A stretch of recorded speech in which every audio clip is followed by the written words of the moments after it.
వెళ్దాము, దేవుని వాక్యంలోనికి వెళ్దాము. ఇది నాన్న మన అంశము వచ్చేసి సంగమ పరిశుద్ధాత్మను దుఃఖపరచవద్దు. చెప్పండి, మన అంశం వచ్చేసి దేవుని నాకు ఇచ్చిన మాట, సంగమ పరిశుద్ధాత్మను దుఃఖపరచవద్దు.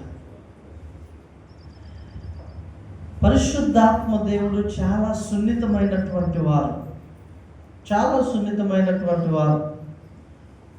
ఆయన ఎన్నెన్ని గొప్ప గొప్ప కార్యాలు జరిగిస్తాడో మన జీవితంలో, మనం ఆయన్ని దుఃఖపరిచినప్పుడు అంతే స్పీడుగా ఆయన మన నుంచి దూరం అవుతాడు. అందుకనే మనం ఏమాత్రం పరిశుద్ధాత్మ దేవుణ్ణి దుఃఖపరచకూడదు. ఎస్తేర్ని హేగే షండు లేదా ఎలాగైతే ఎస్తేర్ని హేగే అనేటటువంటి ఒక నపుంసకుడు, ఒక వ్యక్తి ఏ విధంగా రాజుకి ఇష్టమైన విధంగా సిద్ధపరిచారో, అలాగుననే పరిశుద్ధాత్మ దేవుడు సంఘమైన మనల్ని యేసుక్రీస్తు కొరకు కన్యకైన సంఘముగా ఆయన సిద్ధపరచడానికి ఆయన వచ్చారు. హల్లెలూయా, హల్లెలూయా. అందుకనే మనల్ని సిద్ధపరిచేటటువంటి శక్తిని, మనల్ని సిద్ధపరిచేటటువంటి వ్యక్తి అయిన పరిశుద్ధాత్ముని మనం దుఃఖపరిస్తే ఆయన మనల్ని సిద్ధపరుస్తారా? చెప్పండి. హల్లెలూయా. ప్రభు అన్నారు ఒకసారి యోహాను సువార్త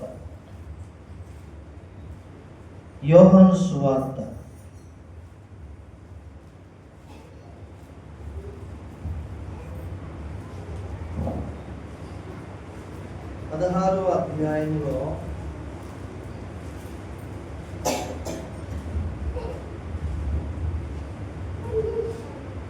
15వ అధ్యాయం 16 వచనం చదవండి.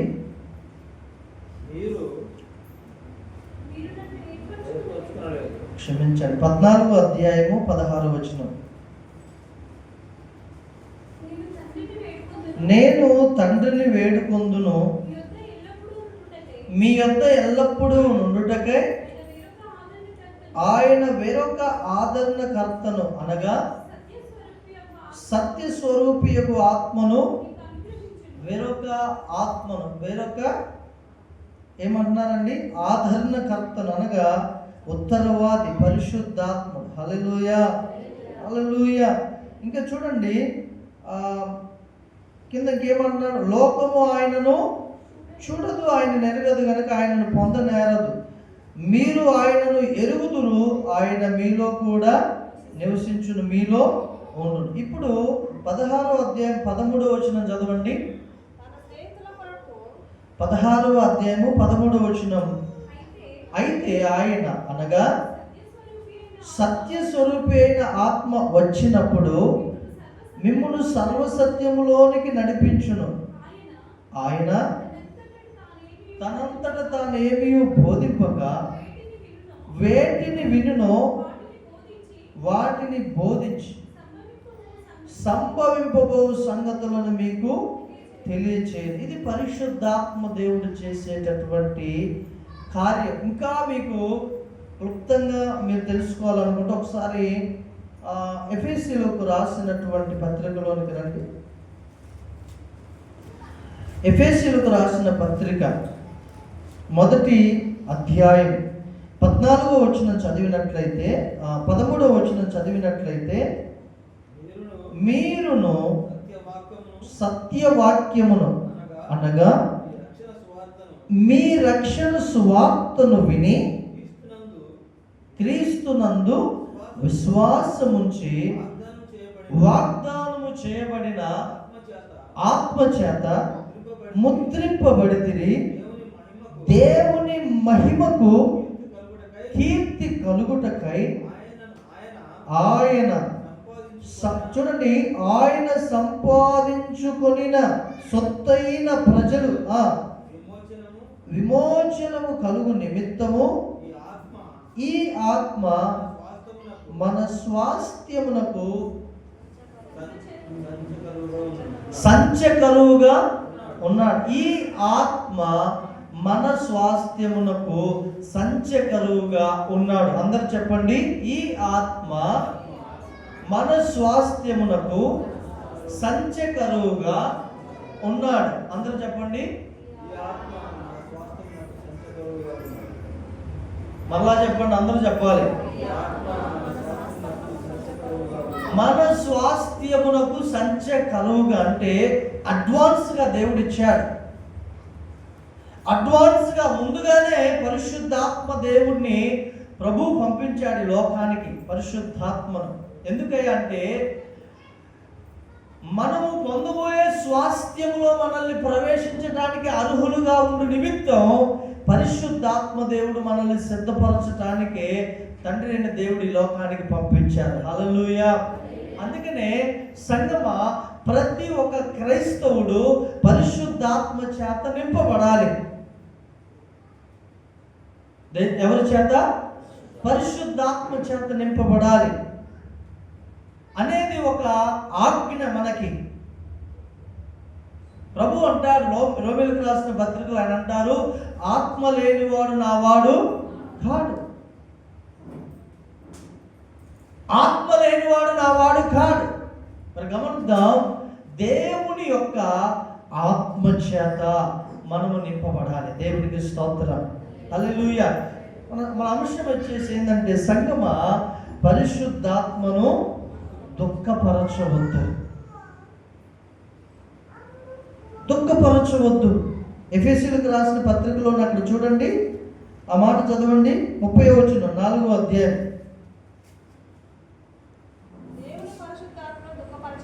చూసారా అండి? అందరు తీసారా? 4వ అధ్యాయం అంట, 4:30వ వచనం. దేవుని పరిశుద్ధాత్మను దుఃఖపరచకుడి, విమోచన దినము వరకు ఆయన యందు మీరు ముద్రింపబడి ఉన్నారు. కొండమ్మ గారు ఏమంటున్నాడండి ఇక్కడ? విమోచన దినము వరకు ఆయన యందు మీరు ముద్రింపబడి ఉన్నారు. కాబట్టి ఏం చేద్దామన్నాడు దేవుడు? పరిశుద్ధాత్మను దుఃఖపరచకుడి.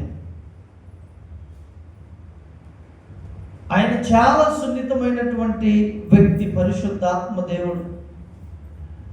మనము పాపము చేసినప్పుడు, మనం వ్యతిరేకము చేసినప్పుడు, మనం తిరుగుబాటు చేసినప్పుడు పరిశుద్ధాత్మ దేవుడు చాలా దుఃఖపడతాడండి. అయ్యో, నేను కడుతూ ఉంటే, వీరిని నేను విమోచన దినము కొరకు, స్వాస్థ్యము కొరకు నేను సిద్ధపరుస్తూ ఉంటే, నేను కడుతూ ఉంటే, వీళ్ళేమో ఇంకా లోకానుసారంగానే బ్రతుకుతున్నారు, ఇంకా శరీరాశలే నెరవేర్చుకుంటున్నారేంటి అని దుఃఖపడుతూ ఉంటాడు పరిశుద్ధాత్ముడు. పరిశుద్ధాత్ముడు లేకుండా నువ్వు క్రీస్తు కొరకు సిద్ధపరచబడలేవు. ఇది చాలా ప్రాముఖ్యం. సంగమా, పరిశుద్ధాత్మ దేవుని సహాయం మనకు ఎంతో అవసరం. ఆయన సహాయం లేకుండా మనం పరలోక రాజ్యములో ప్రవేశించలేము. అందుకోసమనే పరిశుద్ధాత్మ దేవుణ్ణి దుఃఖపరచవద్దు, ఆయన్ని బాధ పెట్టవద్దు. అయితే మనం పరిశుద్ధాత్మ దేవుణ్ణి దుఃఖపరచకుండా ఉండాలి అని అంటే ఏమేమి చేయాలి? హల్లెలూయా. వాళ్ళ మమ్మీ అంటారు బాబుని, అరే నువ్వు ఇలా చేస్తే నాకు దుఃఖం వేస్తుంది, నాకు బాధ వేస్తుంది, నాకు చిరాకు వేస్తుంది, నేను నీతో మాట్లాడను అంటారు. లేదు మమ్మీ, డాడీ నేను అలా చేయను, ఇక్కడ నుంచి బాగుంటాను, నువ్వు బాధపడొద్దు, నువ్వు చెప్పినట్లే వింటాను, నువ్వు చెప్పినట్లే నేను లోపడతాను అంటారు. హల్లెలూయా. నిజమే దేవుని బిడ్డలారా. కొన్నిసార్లు భార్య భర్తల మధ్యలో వివాదం వచ్చినప్పుడు కూడా నువ్వు ఇలా ఉన్నావు కాబట్టి నాకు దుఃఖం వేసింది, బాధ వేసింది కాబట్టి నేను ఇలా ఉన్నానంటే, సర్లేండి నేను ఇంకా ఎప్పుడు అలా చేయను అంటారు. అంటే ఇదొక రూల్, ఇదొక క్రమం. మనము పిల్లల యొక్క జీవితము సరిగా ఉన్నప్పుడే తల్లిదండ్రులు ఆనందంగా ఉంటారు. ఒకవేళ పిల్లల యొక్క జీవితము తప్పిదారిలో వెళ్తూ ఉంటే, చెడ్డబాటులో వెళ్తూ ఉంటే, ఆ విషయం తల్లిదండ్రులకు తెలిస్తే వారి గుండె పగిలిపోతే ఎంతో వేదన చెందుతారు, ఎంతో దుఃఖం చెందుతారు. అయ్యో, నేను ఇంత కష్టపడి ఖర్చు పెట్టి శ్రమపడి నేను చదివిద్దామని చదివిస్తే వీళ్ళేంటో లోకానుసారంగా వెళ్తున్నారు, నాకును దేవునికి ఉపయోగపడకుండా వెళ్తున్నారు, వీళ్ళ జీవితం అగాధంలో పడేటట్టుందని చాలా దుఃఖపడుతూ ఉంటారు. నాకు చెడ్డ పేరు తీసుకొస్తారని దుఃఖపడుతూ ఉంటారు. అయితే మంచి పిల్లలు వారి తల్లిదండ్రులు చెప్పిన మాటకు లోపడతారు. హల్లెలూయా. మంచి కుమారుడు వారి తల్లిదండ్రుల మాటకు లోపడతారండి. ఇక్కడ చూడండి, పరిశుద్ధాత్మను దుఃఖపరచకుండా మనం ఉండాలంటే మనము కొన్ని విషయాల్లో మనము కొన్ని జరిగించాలండి. అవి గనక మనము జరిగించినప్పుడు ఆయన మన యందు సంతోషిస్తాడు, ఆయన మన యందు ఉత్సాహిస్తాడు. హల్లెలూయా. మొట్టమొదటిగా పరిశుద్ధాత్మ దేవునికి మనము లోబడాలి. దేవునికి స్తోత్రం చెప్పాలి. ఏం చేయాలండి? లోబడాలి. ఆయన ఇక్కడ నిలబడ్డండి పరిశుద్ధాత్మ దేవుడు. నీవు పొందుకుంటే ఆయన నీలోనే ఉంటాడు, ఆయన నీలో నుండే మాట్లాడతాడు. ఆయన మాట నీకు వినబడినప్పుడు నీవు ఆయన మాటకు లోబడాలి. దేవునికి స్తోత్రం. ఉదాహరణకి అపోస్తుల కార్యముల గ్రంథం 16వ అధ్యాయం, బైబిల్ ఉన్న వారందరూ తీయండి, 6వ వచనం చదవండి. 16వ అధ్యాయము 6వ వచనం. ఆసియాలో వాక్యము చెప్పకూడదని పరిశుద్ధాత్మ వారిని ఆటంకపరిచినందున వారు ఫ్రుగియా గలతీయ ప్రదేశముల ద్వారా వెళ్ళిరి. మూసియా దగ్గరకు వచ్చి బితూనియకు వెళ్ళుటకు ప్రయత్నం చేసిరి, కానీ యేసు యొక్క ఆత్మ వారిని వెళ్ళనీయలేదు. దేవునికి స్తోత్రం కలుగును గాక. హల్లెలూయా. పౌలు ఏమండి, తిమోతి వీళ్ళు వెళ్ళాలని ప్రయత్నం చేస్తున్నారు ఆసియాకు, కానీ పరిశుద్ధాత్మ దేవుడు వారిని వెళ్ళొద్దని ఆటంకపరుస్తున్నాడు. దేవునికి స్తోత్రం. ఒక సేవకుడు అండి, ఒక నలుగురు వ్యక్తులు వచ్చారు. అదే మేము ఇట్లా వెళ్తున్నాం పాస్టర్ గారు అని చెప్తే దైవజనులు అన్నారయ్యా, మీటింగ్స్ ఉన్నాయి, పరిచర్య ఉంది, సేవ ఉంది, మీరు ఇప్పుడు ఆ ఊరు వెళ్ళకండి, దయచేసి వెళ్ళకండి అని చెప్పాడు. కానీ అలాగే అన్నారు. బయటకు వచ్చిన తర్వాత ఆటో వేసుకొని చక్కగా వెళ్ళిపోయారు. దేవుని సేవకుని మాట వినకుండా. నిజంగా జరిగిన యథార్థ సంఘటన. గంట జర్నీ చేశారు, యాక్సిడెంట్ అయింది, ఒకరు చనిపోయారు, నలుగురు కాలు చేతులు ఇరిగాయి. ఇప్పుడు సభలకు ఆటంకమైనా కాదా కార్యం?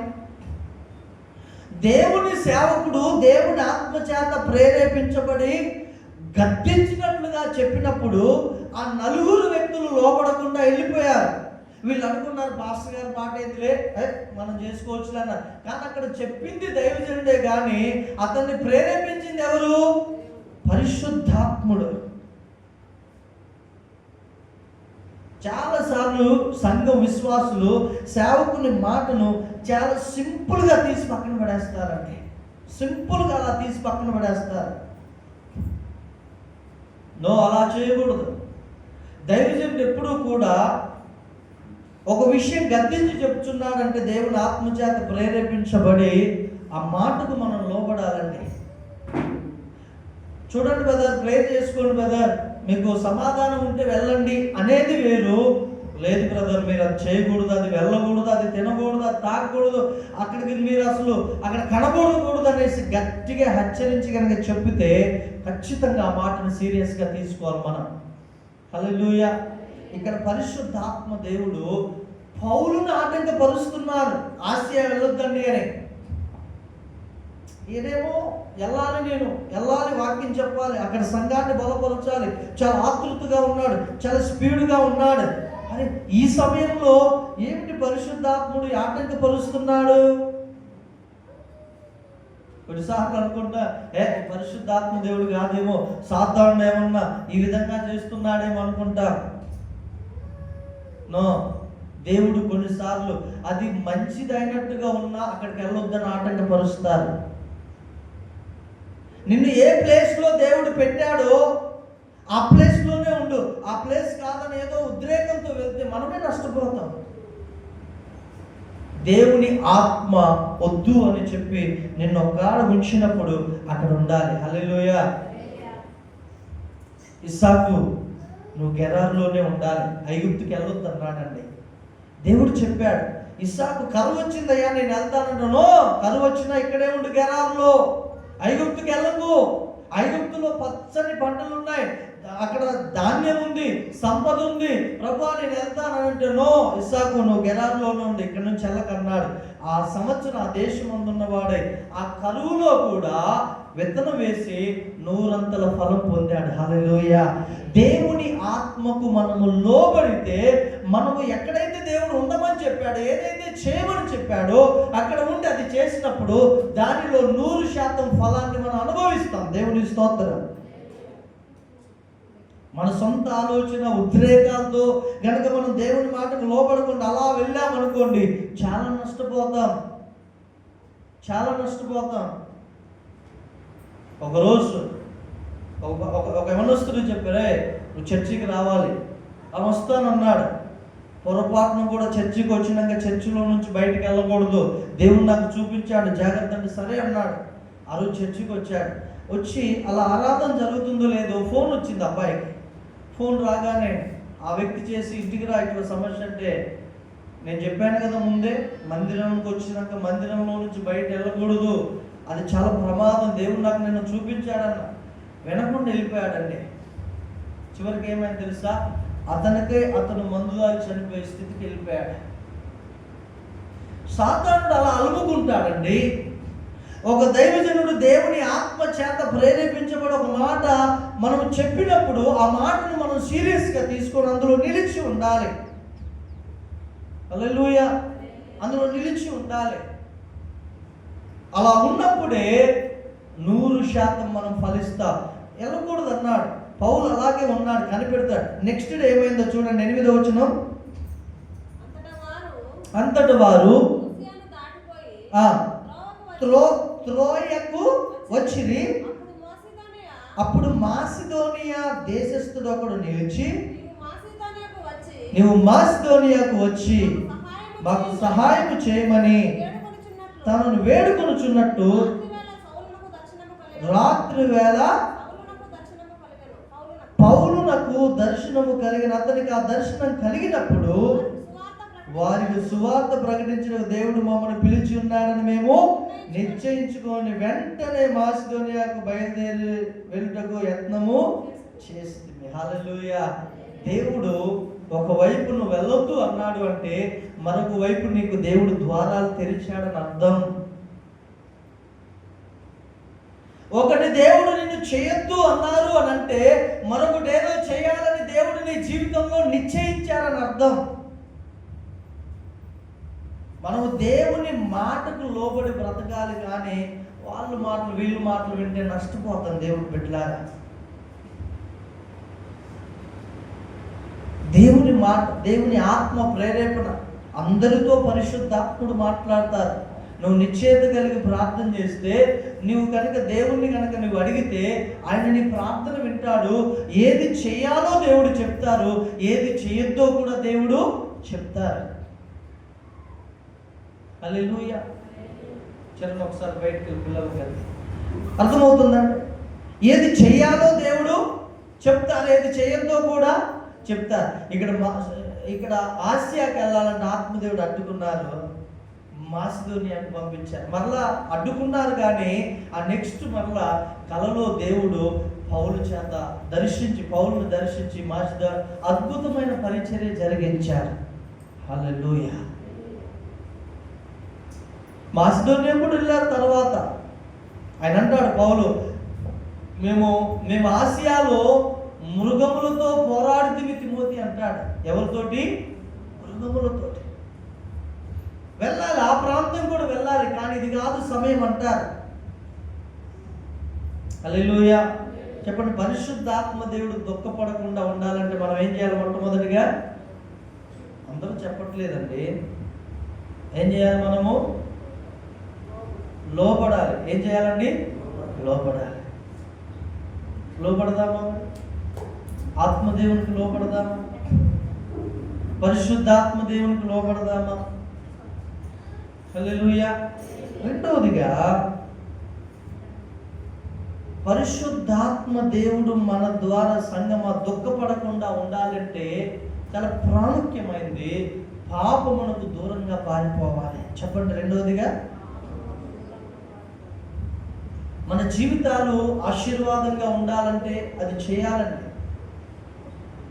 అది చేయాలి. ఒకసారి ఆదికాండము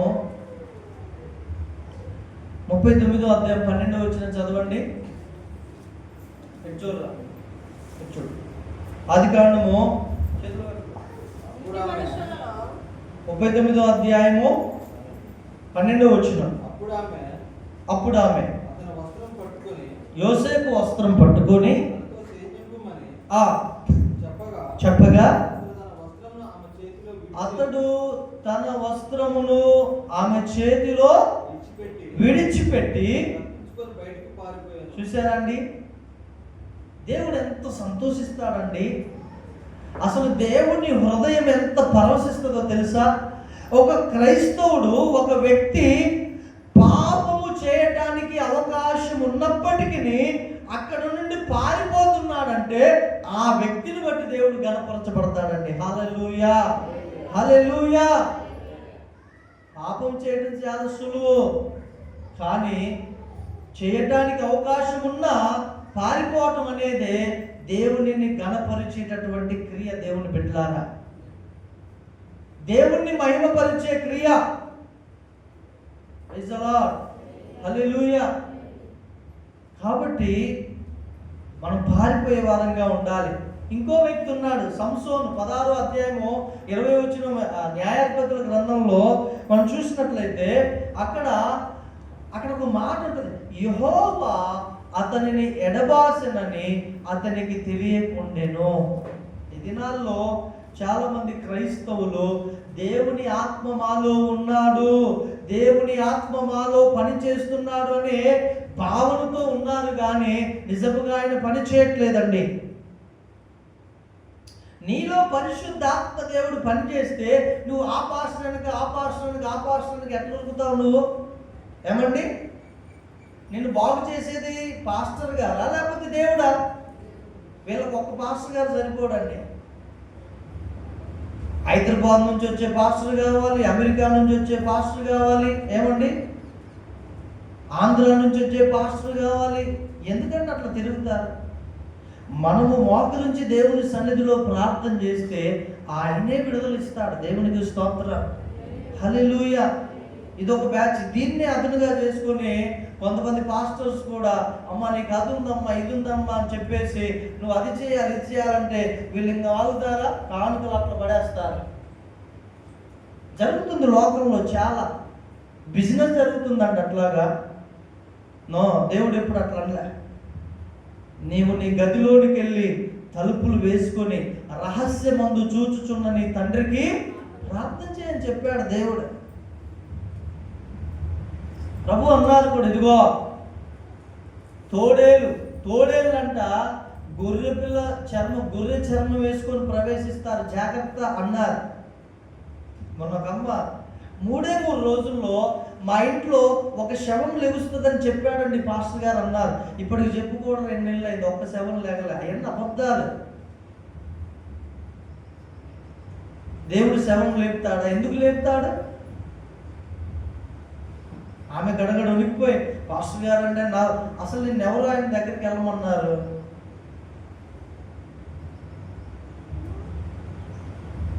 హల్లెలూయా. ప్రవచనాలు ఉన్నాయండి, చెప్పాలి. నా ద్వారా కూడా దేవుడు ప్రవచించాడు, కానీ మనం ఊహించుకొని చెప్పకూడదు. అది చాలా ప్రమాదం.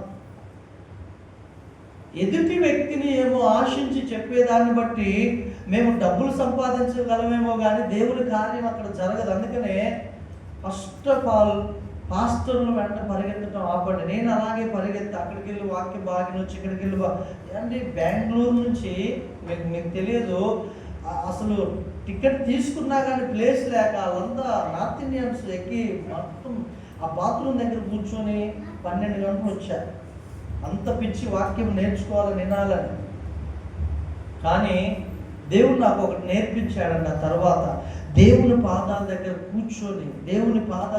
కూర్చొని ప్రార్థన చేసి వాక్యం ఆయన సన్నిధిలో చదివితే వచ్చే ఆ మర్మాలు, ఆ ప్రత్యక్షతలే గొప్పవండి. హల్లెలూయా. మనము దేవునికి కనెక్ట్ కావాలి. ఎవరికి కనెక్ట్ కావాలి? దేవునికి. ఇప్పుడు పాస్టర్ గారు ఎంతకాలం నీ కోసం ప్రార్థన చేస్తాడండి? నువ్వు ఫోన్ చేసినప్పుడు, నీ సమస్య చెప్పినప్పుడు చేస్తాడు, అవునా కాదా? అదని బాధ్యత. కానీ నీకై నువ్వే దేవుని సన్నిధిలో పరిశుద్ధాత్మ చేత నింపబడి నీలో ఉన్న పాపమును విసర్జించుకొని నీ హృదయాన్ని పరిశుద్ధంగా ఉంచుకొని దేవుణ్ణి కనుక అడిగితే ఆయన నీకు జరగబోయే సంగతులు కూడా తెలియజేస్తాడు. హల్లెలూయా. నిన్నే ఒక ప్రవక్తగా దేవుడు వాడుకుంటాడు. హల్లెలూయా. నిన్నే ఒక ప్రవక్తినిగా దేవుడు వాడుకుంటాడు. అలా ఉండాలని దేవుడు కోరుకుంటున్నాడండి. దేవుడికి స్తోత్రం కలుగునుగాక. పరిశుద్ధాత్మ దేవుడు దుఃఖపరచబడకుండా ఉండాలంటే మనం పాపం నుంచి దూరంగా పోవాలి. 16వ వచనం 20వ వచనం చదవండి. న్యాయాధిపతుల గ్రంథం 16వ అధ్యాయం 20వ వచనం. ఫిలిష్తీయులు నీ మీద పడుచున్నారనగా. అమ్మా మరియమ్మ గారు ఏమంటున్నారు ఇక్కడ? దేవుడు నిద్ర మేలుకొని ఎప్పటి అట్లు నేను బయలుదేరి విరజిమ్ముకొందును అనుకొనెను. అయితే యెహోవా తనను ఎడబాసెనని అతనికి తెలియలేదు. హల్లెలూయా.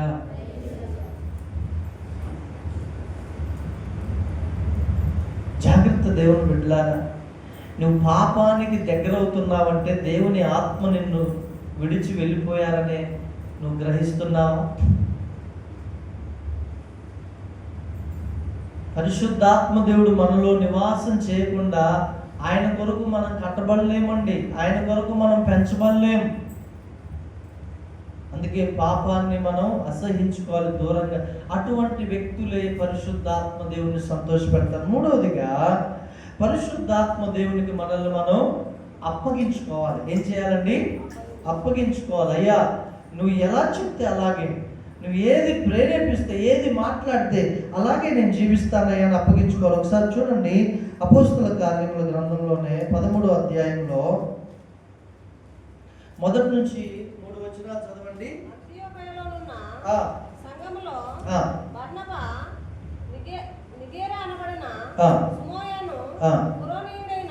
కురేనీయుడైన లూకియా చతుర్థాధిపతి అయిన హేరోదుతో కూడా పెంచబడిన మన యేసు సౌలు అను ప్రవక్తలను బోధకులను ఉండిరి.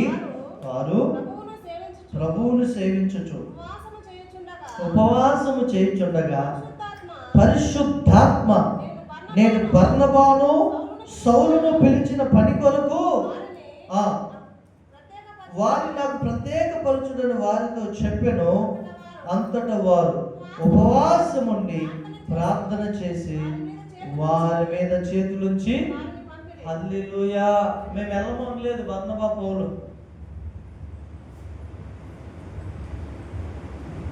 పరిశుద్ధాత్మదేవుడు ఇలా చెప్పుచున్నాడని అక్కడ ఉన్నటువంటి సంఘస్థులు, సేవకులు కనిపెట్టి దేవుని ఆత్మ మాట్లాడగా ఇలా వెళ్ళమన్నాడంట. అయ్యా మేము రెడీ అని ఉపవాసం ఉన్నారు. వారు చేతుల నుంచి ప్రార్థన చేసి వాళ్ళని పంపించారండి సువార్త కొరకు. హల్లెలూయా. వారిని ప్రత్యేకించుకున్నాడంట దేవుడు. అందుకనే మొదటి ప్రయాణం, రెండవ ప్రయాణం పౌలు సువార్త ప్రయాణాలు చేశాడండి. ప్రతి పట్టణంలో, పల్లెలో, దేశంలో అలా నడుచుకుంటూ సువార్త చేస్తూ సువార్త చర్ని పౌలు. దేవునికి మహిమ కలుగును గాక. ఆ ప్రయాణంలోనే చెరసాల, ఆ ప్రయాణంలోనే కొట్టబడ్డాడు, ఆ ప్రయాణంలోనే ఎన్నో హింసలు పొందాడు పౌలు.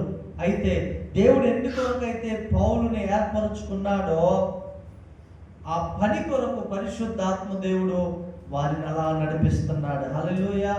నిన్ను కూడా సంఘంలో అయ్యా సంఘంలో దేవుడు నిన్ను ఏ పని కొరకైతే నియమించుకున్నాడని నువ్వు గ్రహిస్తావో, ఆత్మ దేవుడు నిన్ను ప్రేరేపిస్తాడో ఆ పనిలో నువ్వు చేయడానికి చాలా లోబడినటువంటి అప్పగించుకున్నటువంటి జీవితం నీకు ఉండాలి. ప్రతి ఒక్క వ్యక్తి సంఘంలో ఒక్కొక్కరికి ఒక్కొక్క కృప ఉంటుంది. ఆ కృపలో మనం ఏం చేయాలంటే ఆ పని అలా చేసుకుంటూ ముందుకు వెళ్ళాలి. దేవునికి స్తోత్రం కలుగును గాక. హల్లెలూయా. అలా చేసుకుంటూ వెళ్ళినప్పుడు పరిశుద్ధాత్మ దేవుడు మన ద్వారా సంతోషిస్తారు, ఆయన ఆనందిస్తారు. Praise the lord. హల్లెలూయా.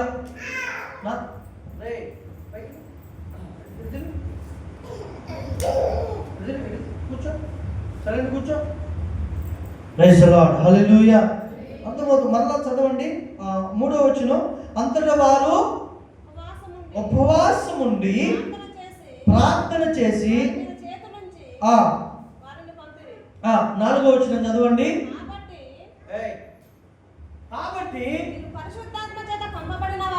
చూడండి, వాళ్ళు ఇక్కడ అన్నారు, వీరు పౌలు బర్నబా వీళ్ళేంటంటే పరిశుద్ధాత్మ చేత పంపబడిన వారై సెలూకైకు వచ్చి అక్కడ ఓడనెక్కి కొప్పురకు వెళ్ళిరి. హల్లెలూయా.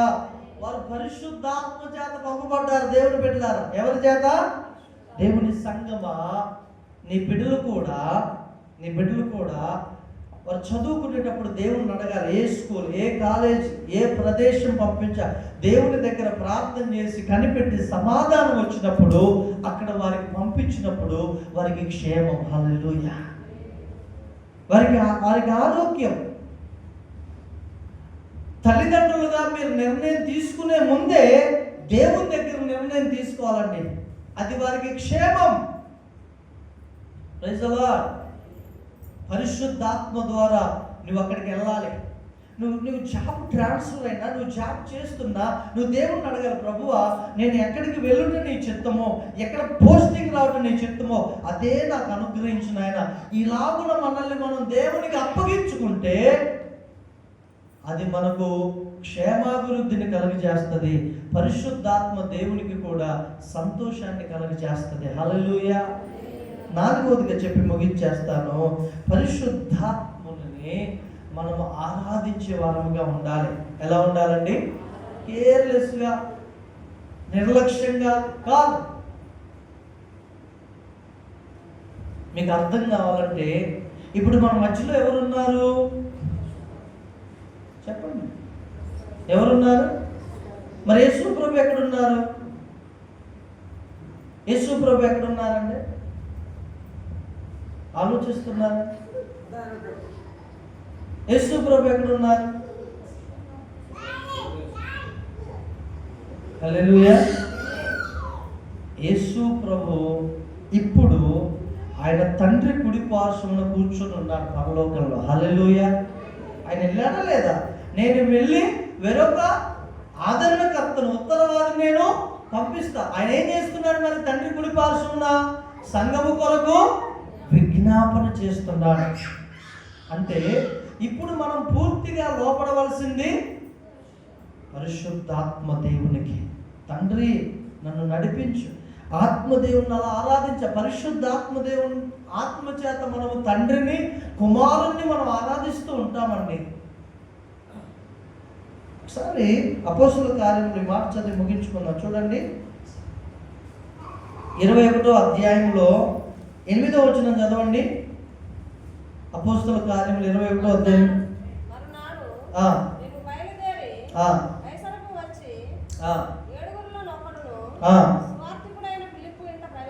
చూసారండి, 7గురిలో ఒకడును సువార్తికుడునైనా. ఈ ఫిలిప్పు ఫస్ట్ ఏం చేసేవాడో తెలుసా అండి మీకు? ఎవరైనా చెప్పగలరా? అయ్యో, ఫిలిప్ ఏం చేసేవాడు అండి? ఫస్ట్ చదువు మొద్దులు లెక్క ఉన్నారండి మీరు, బైబిల్ మొద్దులు అయిపోతున్నారు. 6వ అధ్యాయంలో ఏం చేశాడు బ్రదర్ ఫిలిప్? ఏం చేశాడు 6వ అధ్యాయంలో?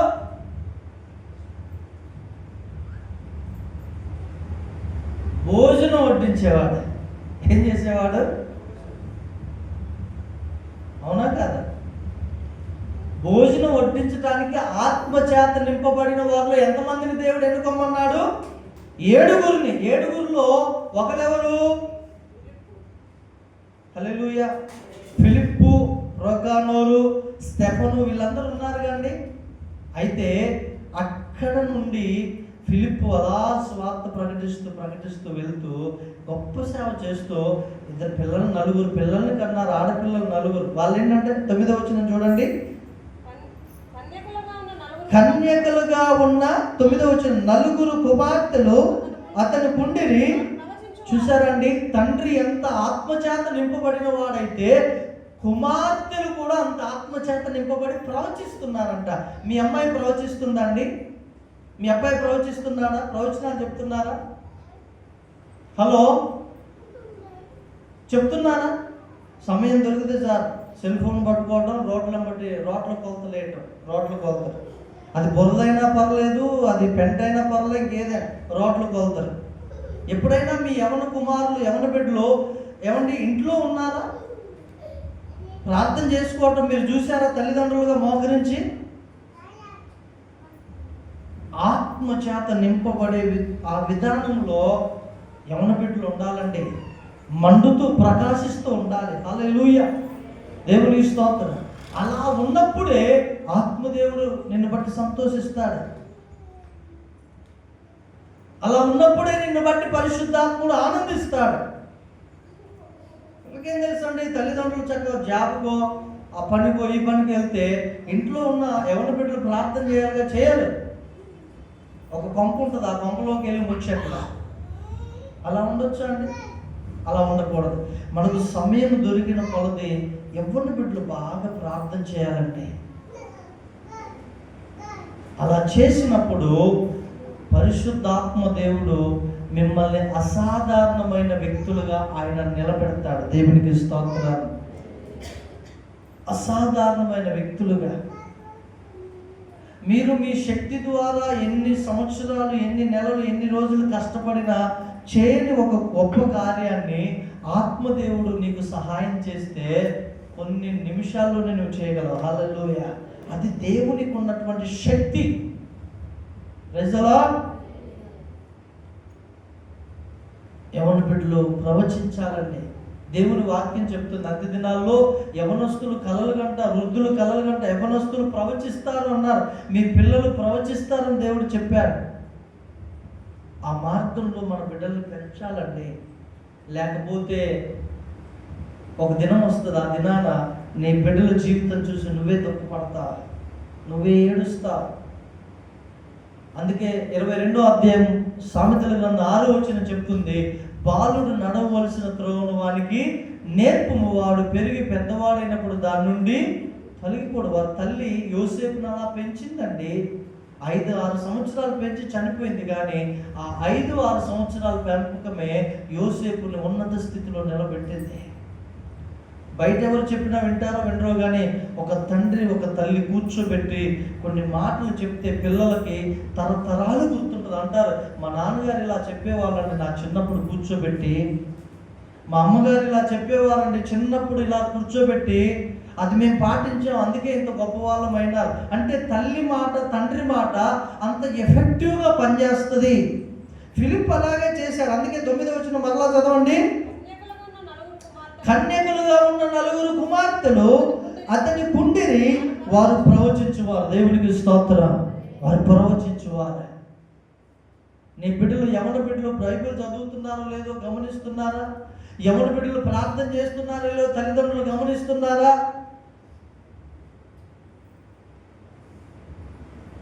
నువ్వు డిగ్రీలు చదివించినా అది లోకం మట్టుకు ఉపయోగం. కానీ ఈ ప్రార్థన వాక్యాన్ని కనుక నువ్వు నేర్పించి వాళ్ళని అలా వదిలేస్తే పరలోకం మట్టుకు ఆ బిడ్డల్ని తీసుకెళ్తుందండి. హల్లెలూయా, పరలోకం మట్టుకు తీసుకెళ్తుంది బిడ్డల్ని. అందుకనే యెహోవా యందు భయభక్తులు మనం నేర్పించాలి వారికి. నీ చేతులారా నువ్వు పాడు చేసుకోకు నీ బిడ్డల్ని. ఒక భక్తుడు అంటాడు, అయ్యో నా తల్లి చాలా దుఃఖపడతాడు, నేను పుట్టిన దినము అది లేకుండా పోనుగా కానీ శపించుకుంటాడు తను తాను. హల్లెలూయా.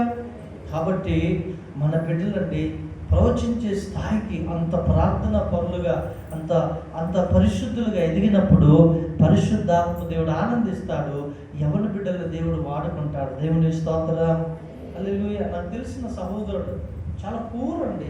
వాళ్ళ అమ్మ తెచ్చి పెడితే తిని ఏదో హాస్టల్లో ఉండి అట్లా చదువుకున్న వ్యక్తి అక్కడ వెళ్ళి ఒక సంఘానికి కనెక్ట్ అయ్యి చక్కగా చదువుకుంటూ ఇటు ఆదివారం మందిరానికి వెళ్ళి మందిరం ముందే వెళ్ళి సాపులేసి అంత సిద్ధపరిచి అలా ఉంటే అనుకోకుండా జాబ్స్ పడ్డాయి. చాలా పూర్. ప్రార్థించుకున్నాడు. 1 సంవత్సరం సేవ చేశాడు. ఏదో 15,000 16,000 శాలరీ. అలా వెళ్ళి ఎగ్జామ్స్ జాబ్ పడ్డప్పుడు అండి ప్రార్థన చేసి విశ్వాసంతో రాశాడు. అతడు గొప్ప జాబ్ పొందుకున్నాడు. హల్లెలూయా. దేవుడు తన మందిరంలో సేవ చేసే యవన బిడ్డల మీద తన దృష్టి ఉంటుంది. అది వారిని ఆశీర్వాదంలోనికి నడిపిస్తుంది. ఆత్మచేత నింపబడిన బిడ్డలు వాళ్ళు ఏది చేసినా దేవుడు అది అది అది అభివృద్ధిలోనికి నడిపిస్తాడండి. హల్లెలూయా. హల్లెలూయా. కాబట్టి చెప్పండి, మొట్టమొదటిగా మనం దేవుని పరిశుద్ధాత్మకు లోబడాలి. రెండవదిగా పాపము నుండి దూరంగా పారిపోవాలి. మూడవదిగా ఆయనకు మనల్ని మనము అప్పగించుకోవాలి. నాలుగవదిగా ఆయనను ఆరాధించాలి. హల్లెలూయా. ఆరాధించాలి. మరలా చెప్తున్నాను, పరిశుద్ధాత్మ దేవుణ్ణి దుఃఖపరచకండి. ఆయన సున్నితమైనటువంటి వ్యక్తి కాబట్టి ఆయన మనలో ఉండాలంటే మన నోరు పవిత్రంగా ఉండాలి, మన చూపులు పవిత్రంగా ఉండాలి, మన విధానం పవిత్రంగా ఉండాలి. అప్పుడే ఆయన మనలో మన యొక్క నేచర్, మన స్వభావాన్ని ఆయన పరిశుద్ధతలో డెవలప్ చేస్తూ ఉంటాడు. హల్లెలూయా. కళ్ళు మూసుకుందాం, ప్రార్థన చేద్దాం. దేవుని సంగమా, ఆయన ఎంతో జాలి కలిగినటువంటి వ్యక్తి పరిశుద్ధ